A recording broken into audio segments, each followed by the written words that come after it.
A raging male elephant, tusks sharp as spears, charges through the deep forest, tearing trees from their roots. Yet with a single gentle call spoken in the Manong language, the animal halts. Its massive head lowers.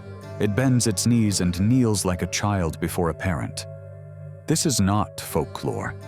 It is a living reality among the Manong people of Vietnam's Central Highlands, where the boundary between human and sacred animal, between life and death, becomes eerily blurred. Here, elephants are not merely trained. They are welcomed into families, blessed in ceremonies, healed when ill, celebrated at birth, and mourned with elaborate funerals when they die. What unfolds is not animal domestication as the world understands it. It is an entire system of rituals and beliefs so mysterious that even modern science struggles to explain the depth of connection. Vietnam, sacred trails.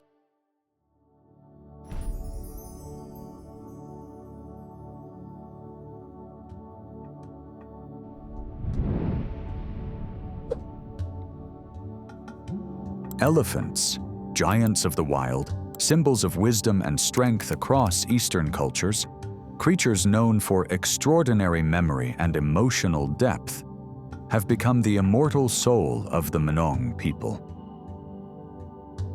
Across the world, humans have domesticated elephants in many ways, often for labor or prestige. In India, elephants are revered as the deity Ganesha, yet still made to serve. In Thailand, white elephants symbolize royalty, but often live as ornamental treasures. In Myanmar, elephants labor endlessly as forest workers hauling timber.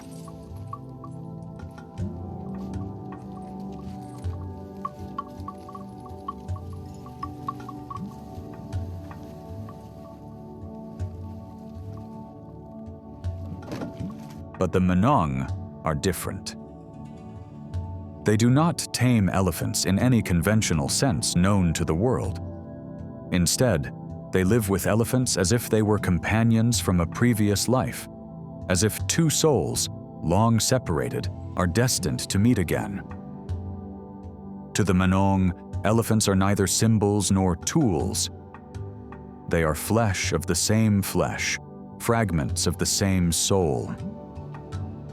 This may sound mystical, but when you witness a Manong handler communicate with an elephant through nothing more than eye contact, when you see a once ferocious wild elephant become gentle as a child at a whisper, you begin to realize this is not training. It is an ancient language, a language only the Manong seem to remember. Within Manong villages, elephants are addressed with kinship terms. They are spoken to as family members, not animals. They accompany villagers to festivals, to rituals, to forest journeys, and even stand silently during sacred ceremonies as if understanding their role. Children grow up beside elephants the way others grow up beside livestock. They learn early that an elephant has moods, dignity, memory, and spirit. A careless word or gesture is believed to hurt the elephant's soul just as it would hurt a human's. Over generations, this belief has shaped an entire worldview in which humans and elephants exist not above and below one another, but side by side.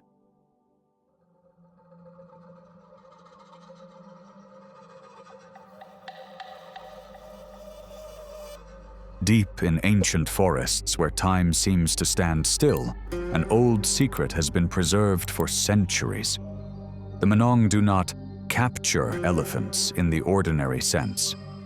They perform what they believe is a spiritual transformation. Each elephant in the village is considered the embodiment of Ngwach Ngwal. the supreme deity who governs the lives of elephants under the sky and upon the earth. These are not seen as ordinary animals with mortal bodies, but as immortal spirits dwelling inside immense physical forms. The transformation begins in a way that may appear like hunting to an outsider. But to the Manong, it is a sacred ritual guided by destiny. They do not chase elephants aggressively. Instead, they dig hidden pits in quiet forest paths and wait patiently. Only young elephants between 3 and 7 years old may be chosen. And there is an inviolable rule passed down through generations. The rope loop must be placed on the elephant's left hind leg. A single mistake requires the entire village to sacrifice a large buffalo to apologize to the spirits. This is not symbolic. It is considered a blood oath to the forest itself. From the moment the rope touches the elephant's leg, the journey of rebirth begins with the Op Bra Bro Sre ceremony. In this ritual, sacred blood is applied to the elephant's head as a divine mark. Jar wine is opened amid solemn prayers. Sticky rice and meat offerings are placed gently upon the elephant's forehead as blessings from the ancestors. But this is only the beginning. What follows is the most crucial stage, a month-long isolation known as the elephant seclusion ritual. During this time, the elephant handler lives entirely beside the elephant, separated from the outside world. Day and night, the handler speaks softly, feeds, sleeps near, and moves with the elephant. A unique language develops between them, woven from glances, gestures, silence, and presence. In this deep isolation, something profound is believed to happen. The elephant gradually releases its wild spirit and accepts a new identity. Not as a beast of the forest, but as a sacred being within the human world.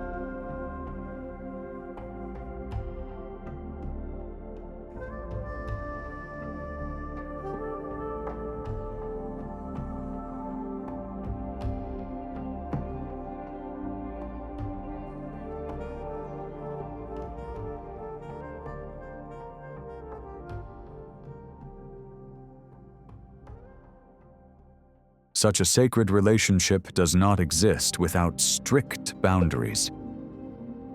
Elder Harang, the oldest woman in the village, often whispers at night, "An elephant may die, but its eyes still see. It may fall silent, but its voice still echoes." The Manong believe in 3 absolute taboos, each carrying terrifying consequences. First, never eat elephant meat. Anyone who does will be haunted for life by the cries of the sacred animal. Stories tell of violators seeing elephant spirits in their dreams, following them relentlessly until rituals of repentance are performed. Second, never pull a hair from an elephant's tail. Each hair is believed to be a spiritual tether connecting the elephant to the other world. Pulling one breaks this bond, leaving the elephant's soul stranded between realms. Third, never use objects made from elephant skin. The skin is said to retain the creature's painful memories. Such objects drain the fortune of the owner and curse their lineage for 3 generations. But the most unsettling belief concerns what happens after an elephant dies. For the Manong, death is not an end. It is a transition into a spiritual state. Villagers recount eerie stories of hearing elephant calls at night long after burial, shadows moving in forests where no living elephant stands. There are even accounts of all elephants in a village suddenly kneeling at once, facing the burial site of a fallen companion, as if bidding farewell to a god. No one dares approach an elephant grave at night, because the elephant's spirit never truly leaves.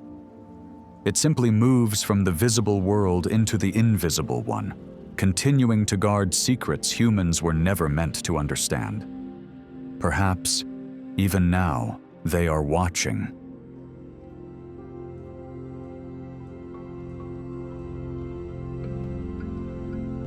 In Manong culture, elephants are not animals. They are beings that exist in two worlds simultaneously. The visible world we see, and the invisible world only pure souls can sense. Each elephant is a living gateway between realms, where the spirits of Manong ancestors continue to wander and observe their descendants. What allows the Manong to communicate with elephants without words? It is not a learned skill. It is believed to be an inherited spiritual ability carried through bloodlines, an ancient secret known only to this people. When we look into the eyes of a Manong elephant, we do not see an animal. We see thousands of years of memory staring back at us. We see a mystery humanity has never dared to fully explore.